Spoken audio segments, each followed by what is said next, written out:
Hi, and welcome to Sailing with Hank.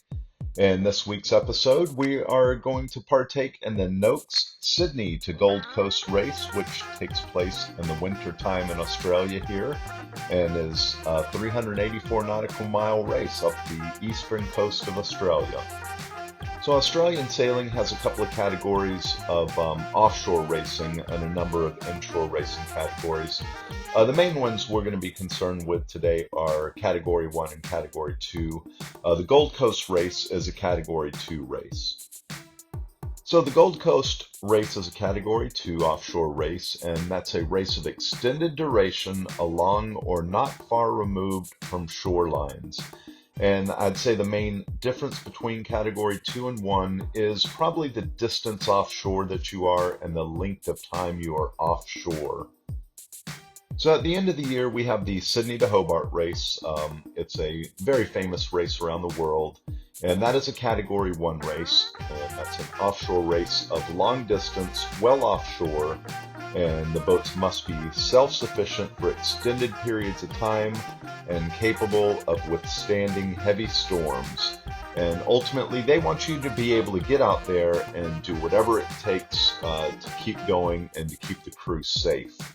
And so we decided when we had to do our checks, we could do a Category 2 or a Category 1 check for the boat. We went for the highest level, which is a Category 1. And in the next little section, we'll talk about some of the things we went through to get checked off just to enter the race. The series of races we're in at the moment are run by the Cruising Yacht Club of Australia, and it's located in Sydney. And as you can imagine, for a Category 2 or Category 1 offshore sailing race, you need to have a lot of inspections. They need to make sure all the vessels are safe, all the crew are going to be safe out there. And so this started quite a ways before the race. First thing we had to do, we had to get the boat out of the water. They do an inspection on the bottom. We did a few repairs at that time. And then we all agreed to meet on the boat one day to go over all the safety equipment. So our boat is Chancellor with Ted Tooher at the helm and the owner. And Ted does a great job of organizing everything. We had everybody get together, everyone had specific tasks, and we got ready for our inspection, which was run by the Cruising Yacht Club, and had a wonderful person that came in, did an incredibly thorough job of going through everything that you can imagine, had a medical chest. He checked every strap, every bolt, checked the engine. Was just amazing. Went through every flare, and a big part of the racing nowadays is a personal locator beacon and a man overboard beacon. So as you're strapped in with all your life jacket and everything else, you also have a little locator beacon that's attached to you. If you fall in the water, that activates and the boat knows to turn around and go save you, hopefully. And that actually saved someone's life last year in the 2024 Sydney to Hobart race. They had someone that was washed overboard, would very likely have been lost a number of years past, and with a personal locator beacon, they were able to locate him and save his life. A lot of hard work and dedication from a great crew. We got finished with our inspection, and sure enough, we passed. We got our ticket to ride in the 2025 Gold Coast, and as it was leading up to the week, I kept on looking at the weather. It looked bad. Normally the wind's coming from the south and pushing you up towards the north where we had to go. And sure enough, as the week was getting closer, the clouds got a little darker. I continually was watching the radar, watching a couple of different weather updates, and it was not looking good. And it looked like the wind was coming straight from the north for the most part, which was going to make for a pretty brutal race for us. So as you get ready for the Category 2 and the Category 1 races, you have to have your storm sails set up. These are the orange sails you see here in the pictures. And you go by the committee boat just so they see that you have the storm sails on your boat and you know how to set them up. So we motor sailed past the committee boat with our storm sails, got the sails down, and just like that, we're in the line. The gun goes off, everyone's off, and it's just a beautiful harbor. Sydney's an amazing place. You have the Sydney Opera House and the bridge just over to your side as you're leaving on your way out the heads. And All the boats are stacked up. You have some of these giant boats, these big maxis are all in the mix. Everyone's cruising around, trying to get a good spot, trying to get a good heading. And it's out of a fairly narrow channel. And, once again, the weather was not looking good. So as soon as we got out of the heads, which goes out into the open ocean, you can immediately feel like, oh my God, this is going to be a pretty intense evening. So that very first day, we left at 1 p.m. was the start of the race. You work your way out of the heads. That took us a little while. And then, you're out into the ocean pretty quickly. And we get out in the open ocean. You could really feel the wind and the waves starting to pick up. And on our mast, we have some digital instruments, and they'll tell you the wind speed and other things. And you could see the wind speed was like just climbing up. And the waves were starting to feel a bit larger there. So at that point, might have had like 2-meter waves and, wind speeds around the upper teens, reaching 20 knots and a gust above that here and there, but nothing too intense yet. But that was quickly to come. And about 6 o'clock, the whole crew, we had a shift change. At that point, we already had a number of crew members that were down with seasickness. Yeah, so at 6 p.m., it was already pretty bad. Down below, people getting thrown around and stuff. A lot of people had crawled into their racks at this point and didn't come up really for almost 24 hours. It was really bad. Outside of my Navy experiences, I haven't been in too many conditions out there in a sailboat that were worse than this. So we're kind of just getting bashed around and everything. And 6 to 8 p.m., we were all supposed to be up. But like I said, about that time, half of us were down for the count. And probably a mistake by myself is that in retrospect, we saw that no one started eating. We were supposed to eat at 6 o'clock. I felt great, but my problem is that I didn't check with the rest of the crew. So we had a couple of people down. They weren't eating. They had not been drinking even. It was just bad out there altogether. So, we did what we were going to do. And at 8 p.m., the other section came on. So I was going to bed from 8 to midnight. And as I went to bed, it was just already so rough out there. I had done a little helming at that point, but the wind was definitely picking up. And by the time I got into my rack about 8 p.m., Mick got back on the helm. It was just really blowing. The waves were just crazy out there. And so I crashed out, and I woke up at midnight, and it was time for my shift. And out of my shift, I was the only one that really wasn't too terribly seasick. Everyone else was feeling pretty bad. I got up at that time. I was clipping myself in. And here's a little video of me. This is just before I came up on the shift. It's hard to see because obviously it's dark down in the boat, but I am just waking up after my 4-hour nap, as it were, and getting ready to come on to my midnight shift here. Well, it's about 11:30. Going back on shift here in a minute. As you can hear, it's been a blustery evening with some nice blowing 20-knot winds, even stronger gusts. And got about maybe half of the crew a little seasick at the moment, and it's been a hell of a ride. About to go back up, put on some my beanie, go back up here in a minute, and go back on for the midnight 4 a.m. shift. The Gold Coast race is looking good. Yeah, so I was getting ready for my shift. It'd been just so rough, so crazy out there. And here's a shot of Mick, one of our crew. He was down at the nav station, and the way that we had it set up wasn't ideal, but someone had to really go down and look at the screen and figure out some bearings and things like that. And Mick just did an awesome job down there, as well as was a hell of a helmsman as well.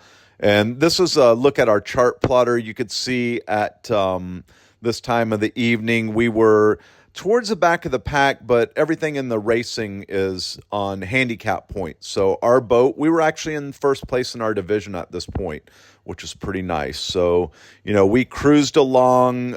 We had a more shift change. I went from midnight to about 4 a.m. or just after 4 a.m. And once again, here's another cutback. You could see here's what it was at night after I got off of that shift. Oh yeah, 4:15 in the morning, and I just finished a almost 4-hour shift on the helm. My arms are very tired. That was 20 plus knots of wind with a full main up and a jib. We were cruising at 8 plus knots, sometimes over 9 knots, and really nice sail out there. It's been a rough one so far.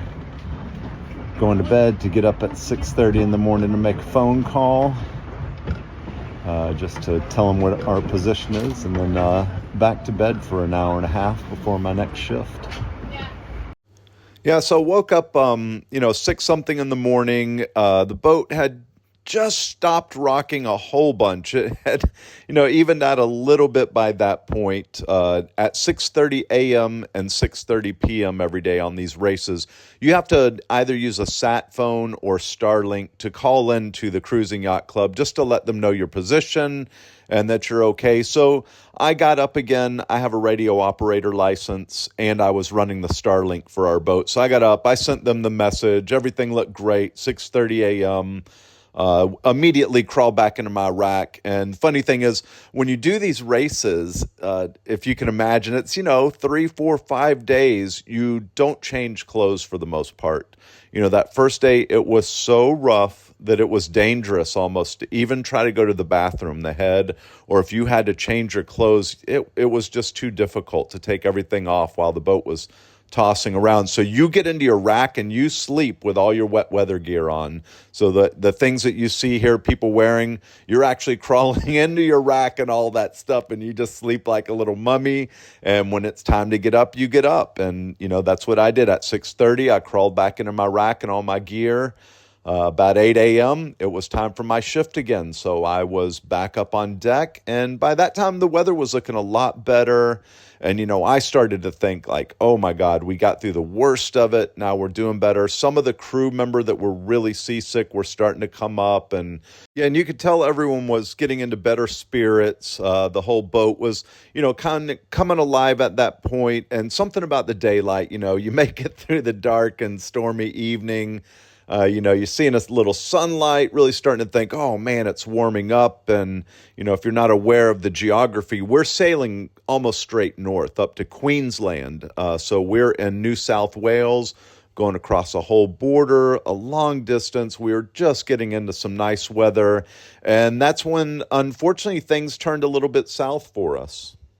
So, as we were sailing around in the night, it was just so rough. It was hard to keep track of how everybody was doing. And probably my mistake is that I didn't ask enough about other people. I was just trying to hang on and survive the evening.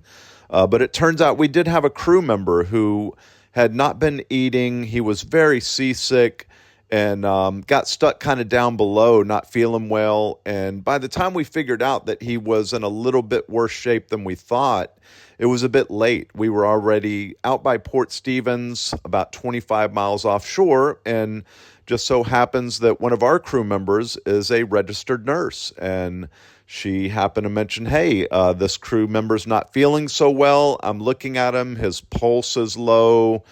He looks really dehydrated and he's not feeling that great. We might want to call and see what Marine Rescue wants us to do.